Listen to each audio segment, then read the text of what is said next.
اب ہم آتے ہیں متعلقہ حاصلات تعلم کے حوالوں کے ساتھ مشق، زبان شناسی اور لکھائی کے کچھ اہم پہلوؤں کی طرف۔ پہلی سرگرمی جس کا میں نے انتخاب کیا ہے محترم ٹیچر، وہ ہے اسم ضمیر۔ صفحہ 24 پر زبان شناسی کے تحت حاصل تعلم اس کا ہے کہ طلبہ اسم ضمیر کی حالتیں پہچان کر جملوں میں ان کا درست استعمال کر سکیں۔ معمول کی سرگرمی ہے، مگر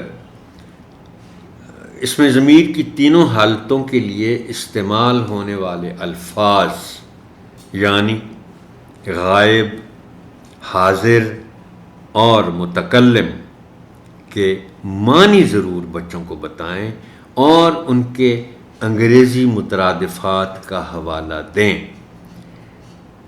چونکہ یہ ذرا ہم جس کو کہتے ہیں نا کہ یہ بچوں کے لیے کچھ غیر مانوس سے الفاظ ہیں بطور گرامر کی اصطلاحات کے۔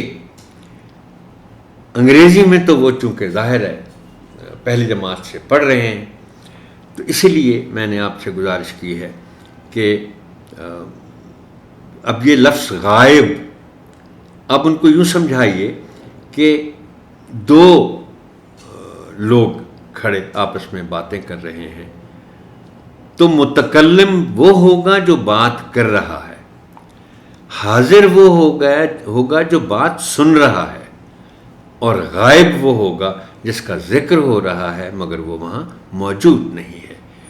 تو آپ اگر انگریزی کے مترادفات استعمال کریں گے جو کہ زیادہ آسان کر دیتے ہیں اس کو سمجھنا، تو آپ ان کو یہ بتائیے گا کہ متکلم جو بول رہا ہے اس کو فرسٹ پرسن کہتے ہیں، اور حاضر جو سن رہا ہے اس کو سیکنڈ پرسن، اور جو غائب ہے یعنی جو موجود نہیں ہے اس کو تھرڈ پرسن کہتے ہیں۔ دوسری سرگرمی ہے کہ کمپیوٹر کے فوائد پر جملے لکھنا۔ صفحہ 26 پر تخلیقی لکھائی کے تحت حاصل تعلم اس کا ہے کہ طلبہ اپنے مشاہدات اور خیالات کو مربوط، رواں اور موزوں انداز میں لکھ سکیں۔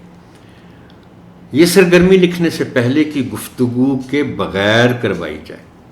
دیکھیں، عام طور پر میں آپ سے گزارش کیا کرتا ہوں کہ کسی موضوع پر اگر بچوں نے جملے لکھنے ہیں تو پہلے ان کے ساتھ آپ اس موضوع پر گفتگو کریں تاکہ ان کے لیے جملے لکھنا آسان ہو جائے، مگر یہاں چونکہ وہ پورا آپ کے سبق کا جو متن ہے وہ کمپیوٹر کے فوائد پر ہے، اس لیے پہلے آپ جملے لکھوا لیں، بعد میں پھر ان جملوں کی اصلاح کریں۔